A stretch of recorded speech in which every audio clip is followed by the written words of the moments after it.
Chapter 25. Nicholas.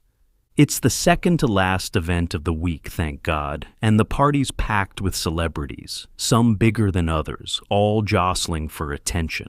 I'm exhausted and bored out of my mind. I try to hold it together, but the truth is, I'm already too drunk. Way more than I'd normally let myself get in public. Tom, ever the hawk, spots it instantly and strides over. "Hey, Nicholas, what's with the face? You're the man of the hour. Everyone's here for you." Pull it together and try to smile a little. I ignore him, but he keeps pushing. "Come on, talk to someone. Pick a girl and take her home. There are plenty to choose from."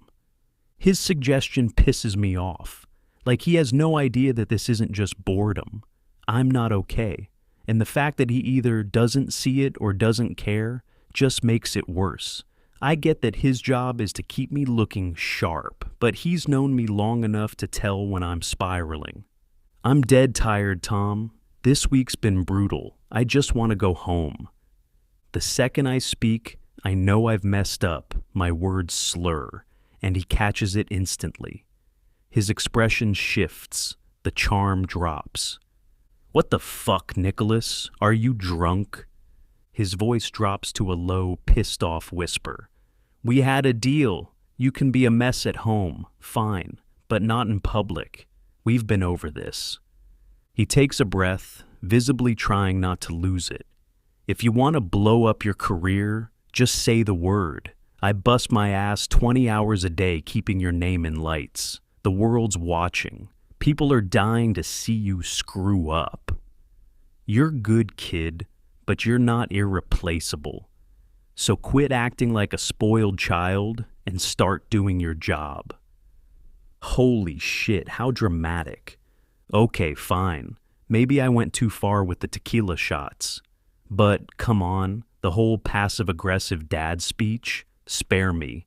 And of course, he calls me Nick, right where it stings. Carolina did it too, without even realizing. But Tom, he knows exactly how much it gets to me. He does it on purpose. He always knows which strings to pull. That's just who he is. Smart, calculated, always playing to win. I take a deep breath, push down the anger, and pull myself together. He's not wrong. I've had a hell of a run. Since I was 18, I've been landing the kind of roles people dream of. Directors want me. Audiences adore me. But let's be real. It's mostly because of this face. I'm the charming guy, the clean-cut heartthrob. If they knew I spend half my free time drunk, the love would dry up fast. "You're right," I say calmly. "I'm an idiot.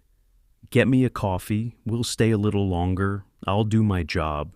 Don't worry." He smirks. "Good boy. Oh, and it wouldn't hurt if you started being seen around with some girl again. Nothing serious, just a fling the fans can latch onto. You know the drill, just a little eye candy, some dinner dates, hand-holding, a few tabloid shots. This place is crawling with models. Look around." Then he disappears, leaving me alone in the middle of this glitter-covered nightmare. My stomach twists. The thought of jumping into another fake relationship makes me sick.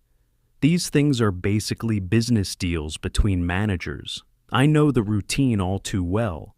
A staged romance, social media photos, gossip columns buzzing.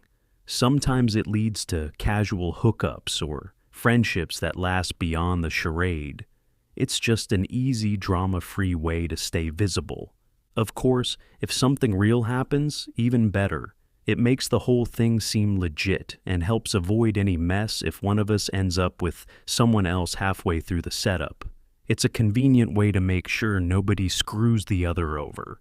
I know the drill inside out, and maybe that's exactly why I don't feel like playing along this time. I'm not exactly committing to anything, but I still don't want to waste time and energy on something so hollow. Maybe I've finally reached a point in my career where I don't have to do this anymore. Just as I consider telling Tom how I feel, he comes back with my coffee. Without missing a beat, He dives right into his pitch, clearly rehearsed. Speaking of models, I talked to Kara Taylor's agent. They need some exposure for her new swimwear line. You two could go to Hawaii for a long weekend and get some photos taken. You know, romantic getaway stuff. That kind of bullshit. She'd be wearing her swimsuits, of course. I tune him out as soon as he says Hawaii. The word hits me like a punch to the gut, and my mind drifts straight to Carolina, wondering if she's still there, if she really left like she said she would, if she's thinking about me. Maybe it's the booze, or maybe it's Tom's latest trick to steer me in his direction. But a wave of nostalgia crashes into me. I miss her, and it's unbearable. Just as I reach for my phone, thinking about texting her, Tom leans in, his voice low and persuasive. So, what do you think? It's a great opportunity for both of you, he says. Drink your coffee, go break the ice. Kara's waiting upstairs, first room on the right. You'll be alone, no interruptions. He gives me a little nudge, and I get the message loud and clear. His hints, which would usually make me smirk, feel painfully obvious now, almost irritating. Get to know her, break the ice. We both know what he really means. Go upstairs, fuck her, and close the deal. I can't blame him, he's just doing his job. I've never complained about these setups before. It's not his fault if I've suddenly grown a conscience. What the hell happened to me? Where's Nick Grant, the guy everyone expects me to be?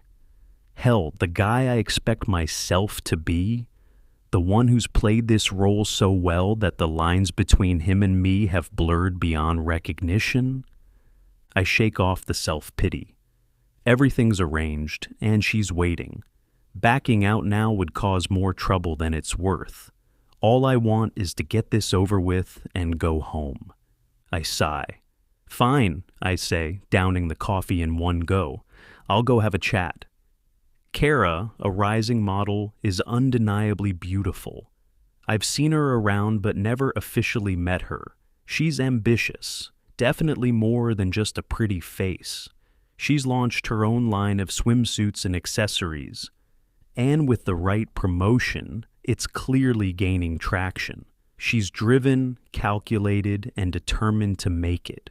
When I walk into the room, she's already waiting, propped up on the bed, long hair cascading over her shoulders, wearing a dress so skimpy it barely qualifies as clothing. Her beauty is striking, and Tom clearly knew what he was doing. He counted on me not being immune to her.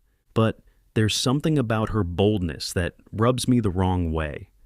It's not just the dress, it's the way she's presenting herself. Like this whole moment was pre-packaged to get a specific reaction out of me. It feels rehearsed, strategic, and fake. And then, inevitably, I think of Carolina. That first night, how she shut me down because I didn't even ask her name. She made me work for her, and I respected the hell out of that. She had boundaries, self-respect. She was real. And now I'm here, facing someone who is practically throwing herself at me without so much as a genuine hello. It irritates me. I said I've grown a conscience. Damn, I'm not even sure if that's a good thing. Look, I say, breaking the tension. You're gorgeous, but I'm exhausted and just want to get some sleep. I came to say I'm fine with the arrangement, photos, appearances, whatever. Our managers can handle the details, all right? She looks thrown for a second. Then her eyes flicker with something else, maybe worry that I'll back out, or that I'm already seeing someone else. I don't know. But she gets up and walks toward me, slow and confident. She knows how this game works too. Better to build some kind of chemistry, even if it's fake. Come on, champ, she purrs, dragging a finger along my lips. You sure you don't want to have a little fun? Her hand slides between us, grazing my crotch. I'm hard, of course. I'm 23. She's hot. And my body doesn't always consult my brain before reacting. She senses it, grows bolder, and leans in to kiss me. I pull back, meeting her eyes. She doesn't stop. "Okay," she says, still smiling. "I know what you really need." She starts to kneel in front of me. I catch her by the shoulders and guide her back up. "Look," I say, calm but firm. "I appreciate the offer, but I'm not interested. I already told you I'm tired. That should be enough. Let's not make this weird. No hard feelings. The deal's still on." She holds my gaze for a second, then shrugs. "Your loss," she says, and walks out, the door clicking shut behind her. Just before it closes, I hear her mutter, "Knew he was gay." It doesn't bother me. I've heard every kind of rumor over the years. One more won't make a damn difference. The schedule for our appearances will be set by our agents, and that's what really matters to everyone involved. Chapter 26. Carolina. Spending time with my boys is everything.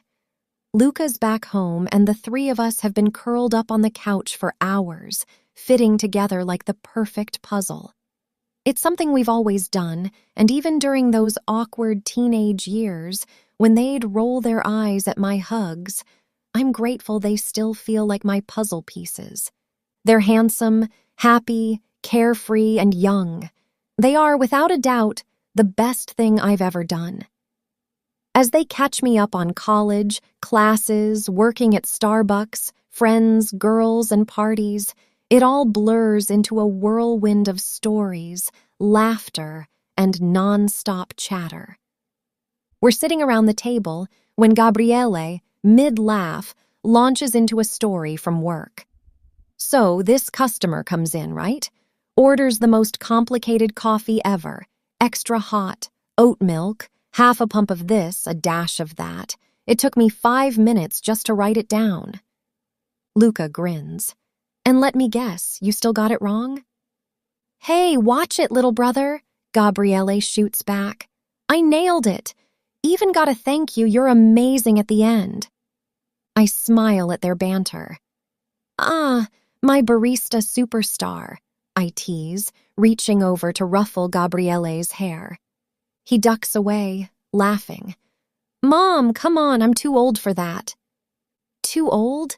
You're only 21, I reply, mock-offended. "You'll always be my baby." "Yeah, and Luca will always be the baby," Gabriele adds, making Luca roll his eyes. "I'm not a baby," Luca grumbles, though he's smiling anyway. "I'm 18, in case you forgot, Mom." "Oh, trust me, I remember," I laugh. "I had to raise you too, didn't I?" Gabriele leans back, his expression softening. "Yeah, and you did a pretty good job, Ma." Luca nods. "The best, actually." Their words hit me hard, and I swallow against the lump in my throat. "Well, you two make it easy," I say, smiling. "I'm so proud of both of you." Luca elbows Gabriele. "Yeah, but don't get cocky. I'm still the favorite." Gabriele scoffs. "Oh, please, she loves us both equally. Right, Mom?" I laugh. "Of course I do, but I have to admit Luca's been making a strong case lately." Gabriele gasps, clutching his chest like I've stabbed him. Betrayed by my own mother. We all burst out laughing, and for the first time in days, I feel truly happy. A flash of Nicholas crosses my mind, but I shove it away. If letting him go means protecting my children's happiness, then so be it. Right now, nothing else matters. "All right, back to business. How's school?" I ask, slipping into mock-serious mom mode. They groan in unison. "Come on, Mom. We were having fun." "Oh, no, sweethearts," I grin. "Let me mom you for a second. I want to hear everything. It's my job." Luca picks up the conversation, a spark in his eyes. "School's been pretty intense. Engineering is no joke, Mom." I nod knowingly. "I can imagine. How's that bridge project coming along?" "Yeah, that one," he says, his face lighting up. "We've got a presentation next week. It's a group assignment, but of course I've been doing most of the work, he adds with a dramatic sigh. Gabriele laughs. Oh, please, you love every second of it. You were born for this stuff. True, Luca admits, grinning. It's hard, but it actually feels like I'm building something real, you know? I smile. I'm so proud of you, Luca. That's a big deal. He gives me a modest smile. Thanks, Mom. But yeah, the pressure's real. Pressure's good, Gabriele says, nudging him. It keeps you sharp. Speaking of which, I've had a few interviews lately, Mom. One of them was with a pretty solid firm. I perk up. Oh, tell me everything. Which one stood out? There's this consulting company, Gabriele says, leaning forward a bit. The vibe felt right. The team seemed really supportive, and the work sounds like something I'd actually enjoy. Out of all of them, that's the one I'm crossing my fingers for. I reach across the table and squeeze his hand. You'll get it, Gabri. You're smart, driven, and any company would be lucky to have you. He squeezes back, his smile warm. Thanks, Mom. I hope you're right. Luca jumps in, grinning. If you land that internship, you owe me dinner, Mr. Big Shot. Deal, Gabriele laughs, but only if you build me that bridge for free once you're a hotshot engineer. You got it, Luca says with a smirk. I watch them, my heart full. You two really do have your heads on straight, huh? Gabriele shrugs. Maybe not everything, but we're getting there. You taught us well. I blink fast, swallowing down the emotion creeping up my throat. You both make it all worth it. Seeing how passionate and focused you are, it's everything I ever dreamed of. Gabriele gives me a look. Come on, Mom. No crying. I smile. Fine. Just promise me you'll take breaks, too. It's okay to have fun. Luca grins. Says the woman who's about to road trip across the country? I laugh. Exactly. I'm hoping to soak up some of your carefree attitude while I'm out there. Hey, it's never too late, Gabriele says. Maybe you'll come back with stories even we can't top. Maybe, I say, my smile soft. We'll see. But deep down, I already know the best stories are the ones I've lived with them. Later, we had dinner together. Gabriele insisted on cooking after noticing how wiped out I was. Turns out he was lying about only knowing how to make scrambled eggs. The pasta he made was amazing. It's one of those little surprises that show me how much he's grown. College hasn't just made him smarter. It's shaping him into a remarkable young man, and I couldn't be prouder. After dinner, the boys pull out a small box, and I can't help but feel a rush of excitement. A gift! My wonderful kids saved up to buy me a new iPhone. You're gonna love it, Mom, Gabriele says, handing me the box. This is way better than that ancient phone you've been dragging around. Luca grins. Yeah, we can finally video call. No more just hearing your voice, and you'll actually be connected to the internet. I chuckle, feeling both thrilled and slightly overwhelmed. Wow, you two are really dragging me into the 21st century, huh? What else can this thing do? Well, Gabriele begins, you can use it to navigate your hikes, download trail maps, track your location. Luca nods. And if you ever get lost, you can use GPS to find your way back.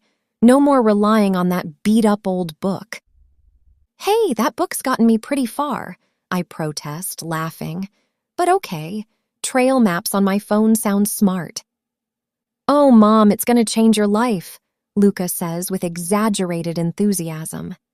And the camera's amazing, Gabriele adds. You'll be able to send us photos of all the places you visit.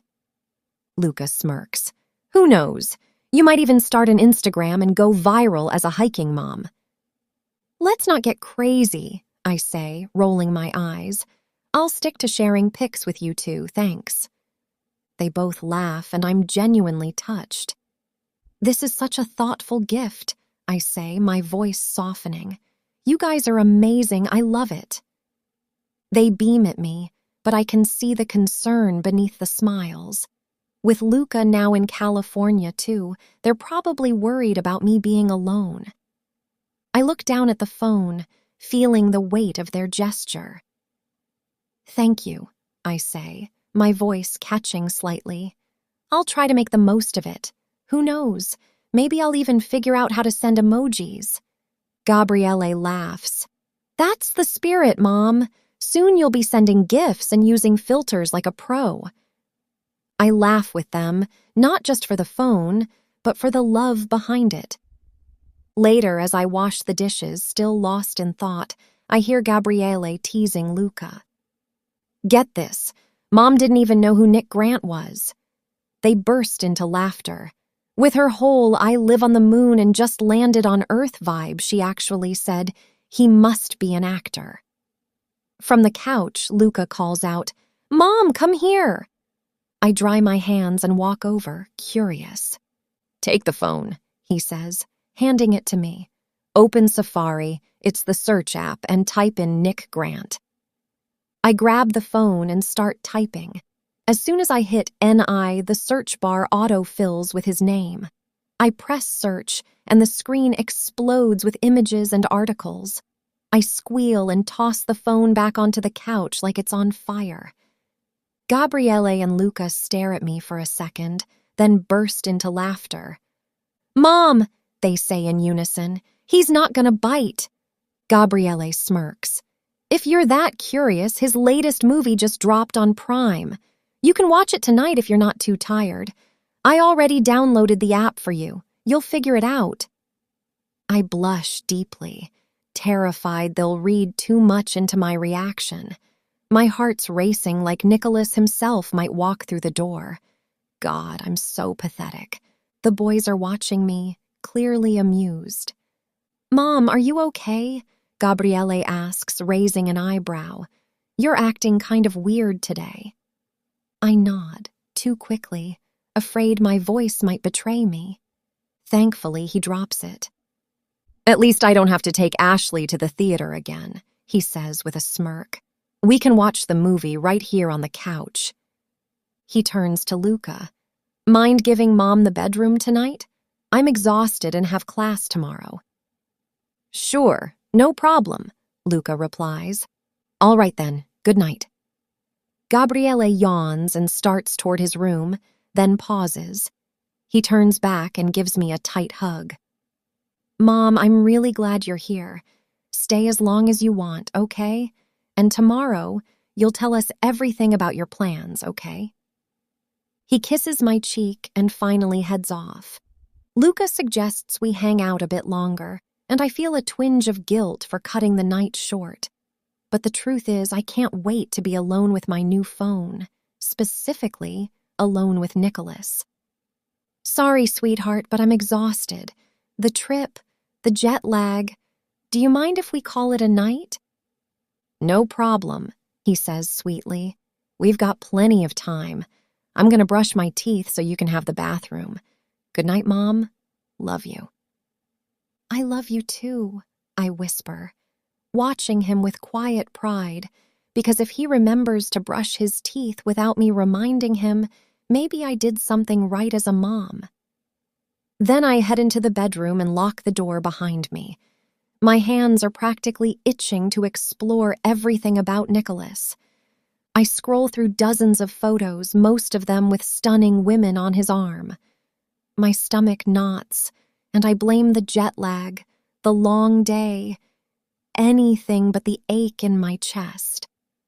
The next morning, I'm a total mess. I didn't sleep a single minute. I spent the whole night reading every article about Nicholas, or Nick, as the world seems to call him. Now I know everything. His birthday, September 29th, height, 6 feet 1 inch, weight, 190 pounds. I probably couldn't forget if I tried.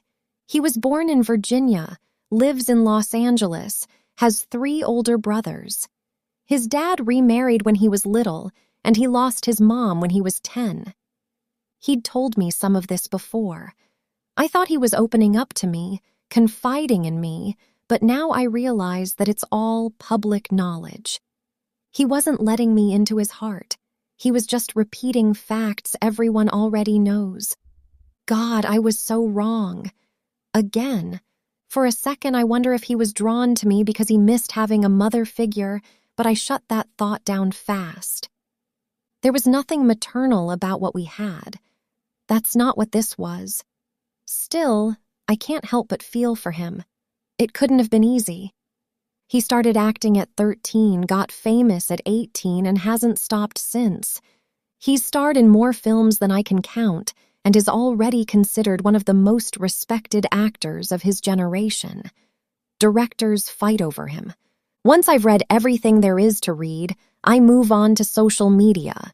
I've heard of Facebook and Instagram, but never actually joined.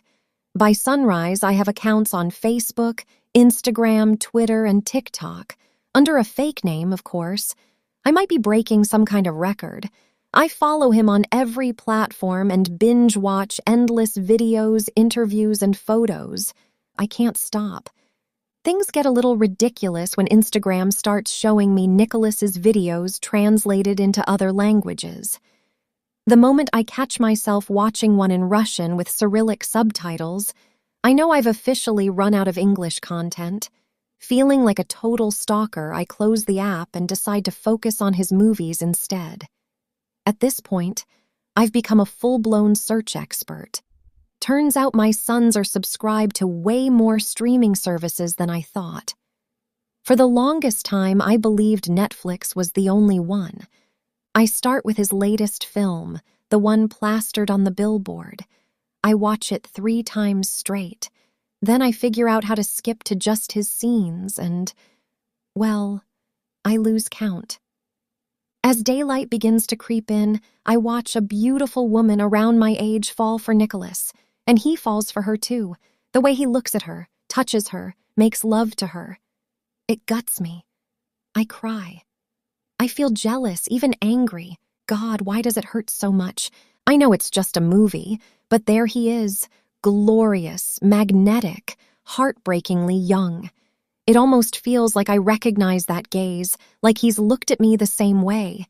He made me feel seen, wanted, adored. He's damn good at it. A brilliant actor, no doubt, one who is probably just playing another role with me too. I'm not stupid. He's not in love with me. He's a superstar, surrounded by stunning women. He just dipped into the life of someone ordinary, someone like me, for a moment. And I let him. I still remember him sleeping in my bed, looking like some god who fell from the heavens. Turns out I wasn't wrong. He's just completely out of my league. And me?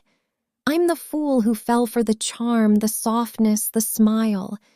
I fell hard like I was the younger one in the story. Do I really love him?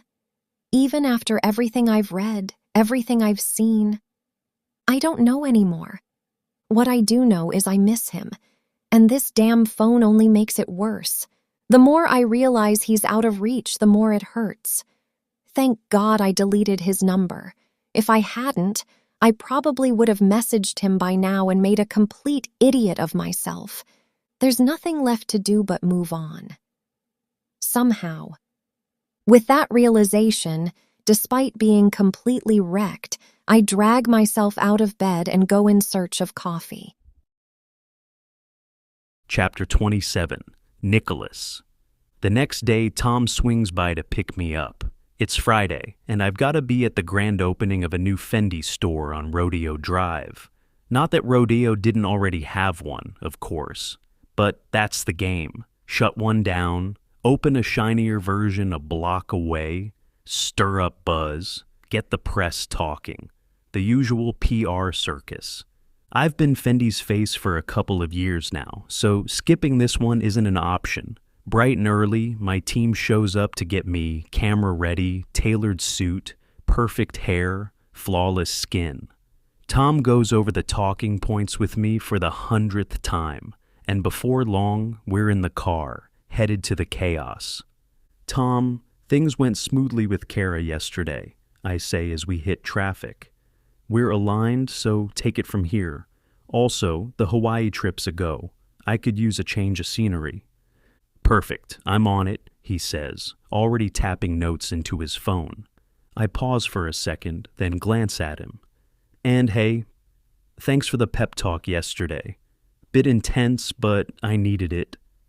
Tom gives me a quick smile. All good. But I'm not quite done. Seriously though, I'm exhausted.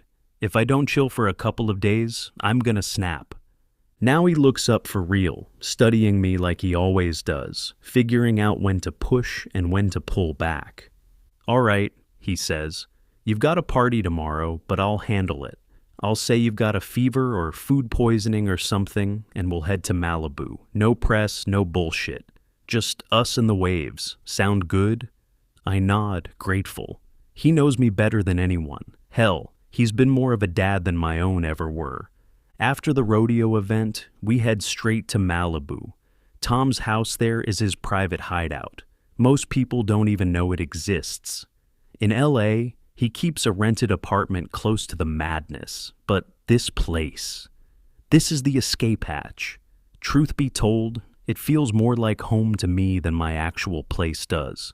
Tom always says that when he retires, he's gonna sit out here with a beer and watch the sun melt into the ocean every night. He's only 34, so retirement's a while off. But I never say that out loud. Honestly, I'd be fine sharing that dream with him. In Malibu, we don't go out. Can't risk the wrong person seeing me and blowing up our peace. This place is for switching off. No guests, no headlines, no noise, just us. It's got everything we need. A gym, a giant hot tub on the deck, and a fridge full of beer and leftovers. Perfection. After a long soak in the jacuzzi, we're laid out on the terrace, still in our robes, beers in hand, soaking up the sun. I haven't felt this relaxed since Kauai. Kauai. My mind drifts to Carolina, to the way her lips wrapped around me, how, in that moment, I felt like the luckiest man alive. I shake my head, trying to push the thought away. Maybe I really do need more sex more often. Maybe I should go back to being the old Nick, the one who had fun without strings, without overthinking everything. I could have just said yes to Cara and enjoyed it like I used to, but I know it wouldn't have been the same. Sex without connection feels hollow now. I wouldn't be tracing her breasts with my fingers, talking about random shit like it was the most natural thing in the world. God, I miss that with Carolina. The ease between us. It wasn't just physical, it was something real, and I miss the hell out of it. Sliding back into my old ways feels pointless. Sure, I could numb out for a while, but then what? More silence, more emptiness. With Carolina, I found something I didn't even know I was looking for. Someone like Kara wouldn't be down to share cold pizza in bed, naked. Just thinking about that day makes my stomach twist. That damn pizza was the calm before the storm. Everything changed after that, and no matter how hard I try, I can't shake it. Even with my thoughts spinning, I'm grateful Tom agreed to this weekend. For the first time in a while, I can breathe. Maybe that's why I finally open up. Hey Tom, I say quietly, breaking the silence. I need to talk to you about something. He's been staring off at the horizon, but the seriousness in my voice pulls him in. He turns toward me. Remember the waitress in Kauai, the one from our last night there, the one I was with when I went dark for a few days? Tom laughs. Hell yeah, I remember. Who do you think I am? A hot girl was the only thing that could keep you in the jungle that long, and she was hot, man, he adds with a smirk. I don't laugh. His tone hits wrong, and I stay quiet. He catches on fast. His expression sobers. Okay, he says, leaning forward. Sorry, tell me. You finally ready to talk? You know I'm here, right? I nod, take a breath, and spill it all. It sounds insane, even to me, but I need to get it out. 5 minutes later, Tom's pacing like a madman. Are you out of your goddamn mind? You're telling me this woman has grown kids and you want to meet them? Why? What are you doing? I let him rant. I'm used to this part. You've got her number. Just call her. Hell, I'll go get her myself. Lock you two in a cabin for a week and let you work it out. I'll even drive her home afterward. Full service. He's shouting now. But this? He points at me like I've personally insulted logic. Getting involved with her family? Meeting her kids? What are you, a wimp? A stalker? Jesus, man. You're Nick Grant. The world is watching you. You can't afford this. If the press finds out, if the press gets wind of this, your image will be trashed. I can see the headlines now. Nick Grant accused of stalking, harassing a woman's kids because she doesn't want him. What the fuck? I stay calm. I've laid out my cards. I like her a lot. She has 2 kids, and that intrigues me.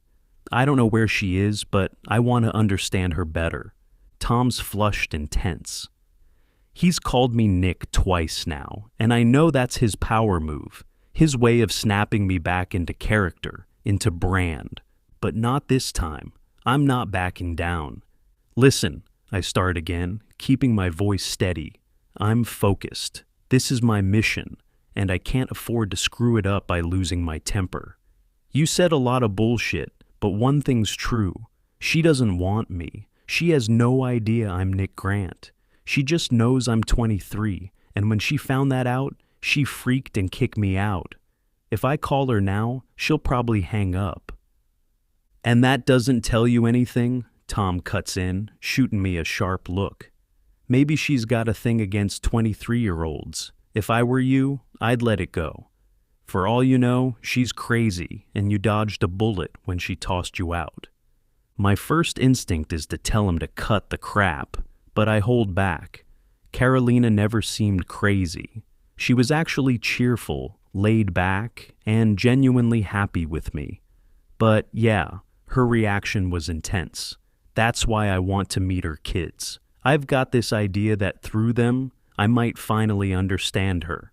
If it turns out she's unpredictable or unstable, fine, I'll walk away. But I need to know. Exactly, I push. Maybe she is nuts, and that's what I need to figure out. That's why I want to meet her kids first. It's not about getting close to her. It's about understanding. Tom sighs. He can tell I'm not backing down. Okay, he says, resigned. I'm not saying yes, but just out of curiosity. Do you even know where to start? 5 minutes later, after more of my rambling, Tom throws his hands up. His tone has shifted from disbelief to full-on frustration. You're really insane, Nicholas. Like, actually insane. I'm serious. I'm worried about you. He ticks off the facts on his fingers. Let's recap. You know they're siblings. You think they have Italian names. You think they go to college in San Diego. You don't know which college. And their last name is, what was it again? Oh, right. Jones. Do you have any idea how many Joneses there are in the United States? And you expect me to find them? I nod, flashing my most charming smile. Tom's not impressed. And let's say, by some miracle, I do find them. You want us to show up pretending you're making a movie about college life, and since you never went to college, you just randomly chose them to introduce you to the wonders of higher education. He narrows his eyes. You can't be serious. Doesn't it sound like a good plan? I joke, but even I hear how ridiculous it sounds when he says it out loud. Tom's expression doesn't budge. His voice hardens. No, Nicholas, it's a terrible plan. It's manipulative as hell. You can't just insert yourself into someone's life under false pretenses to get to their mother. What are you thinking? They'll see right through it, and then what? You'll ruin any shot at real trust. It's reckless, immature, and honestly, beneath you. I stay quiet, the weight of his words pressing down on me. Tom leans back, rubbing his temples. His voice softens. Look, I get it. She clearly means something to you, more than anyone has in a long time. That's why you can't screw this up with some ridiculous stunt. If she's worth all this, she deserves the truth. No games. He looks at me, steady and firm. You want my advice? Don't go down this road. Just call her. Be real. If she's the one, she'll understand. And if she doesn't, at least you'll know you tried the right way. I nod slowly, knowing he's right, even if it sucks to admit it. I sink back in my chair, feeling like an idiot for even considering my little genius plan. Tom's words hit like a slap of cold water. Reality check. Delivered. You're right, Tom, I admit, my voice barely above a whisper. I feel like an idiot, but I'm seriously losing it. For her? Tom asks, raising an eyebrow, still skeptical. I look away, embarrassed by how raw it all feels. I suddenly feel like some teenager with a stupid crush. No, of course not, I lie, brushing it off. You know how I get when I can't have something? I'm just a spoiled bastard. I let out a laugh that sounds more like a cough, hoping it covers the mess in my head. Tom laughs too, but I feel like a fraud. I take a long sip of beer, trying to disappear behind the bottle. As I start to get up, Tom reaches over and gently pulls me back down. Nicholas, he says, voice serious, eyes steady. I'm worried about you. These crazy ideas you're having, it's not good. This isn't normal. You need to do something. Okay, I nod quickly, trying to sound decisive. I will, I promise. I just want this conversation to end before it turns into a full-blown intervention. But Tom's not letting it go. You need to get serious about the drinking, he says, not budging. You should join a program or something. No more excuses. You can't keep saying you're too young to quit. You're playing with fire, Nicholas. One day, you're gonna mess up big time. Promise me you'll do something about it. I care about you, man. It kills me to see you like this. Damn, I hate when he talks like that. I blink a few times, trying to push the emotion down. Tom's done this speech before, and I know it's not just about the career. It's real. I promise, I say quietly. Tom's eyes light up, just a little. But not now. I can't. You know how it is. When I'm calm, I don't need it.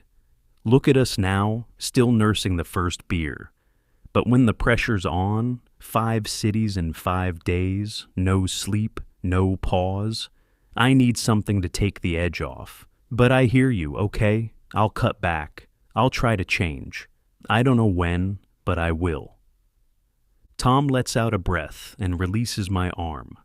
I can tell I've disappointed him, but he gets it. He always has. He knows what it's like to grow up without a real safety net. No mom since I was 10. No one to lean on. Everyone thinks I've got it all: fame, money, fans. But loneliness, that's been my shadow from day one. And alcohol, it's just a distraction, that's all. All right, Tom says finally, softening. Let's just enjoy the weekend while we can. Next week's gonna be brutal. And don't forget you've got that film seminar in San Diego. Oh, right, I say, pretending to care. Totally forgot about that. Who knows? Maybe I'll bump into Carolina's kids while I'm there without even trying. I chuckle at my own joke. Tom rolls his eyes, laughing. God spare me. You're gonna drive me insane with this crap, and I definitely don't get paid enough to deal with it. Fine, give yourself a raise, I say, grinning, and just like that, the tension lifts. That's the thing about us, we always find our way back with a joke. I honestly don't know what Tom makes. That's for the lawyers, I just sign the paperwork. But what matters more is his loyalty, his honesty, the fact that he actually gives a damn. Sure, there are perks to working for me, but The friendship? That's priceless. Tom smirks. Oh, you can bet I will. Then, after a beat, he adds, Now, let's talk about something really important. What are we having for dinner? Are you enjoying the story? Please like, share, subscribe, or follow for the next chapter. Find Beyond the Spotlight on Amazon and in Kindle Unlimited. Links in the episode description.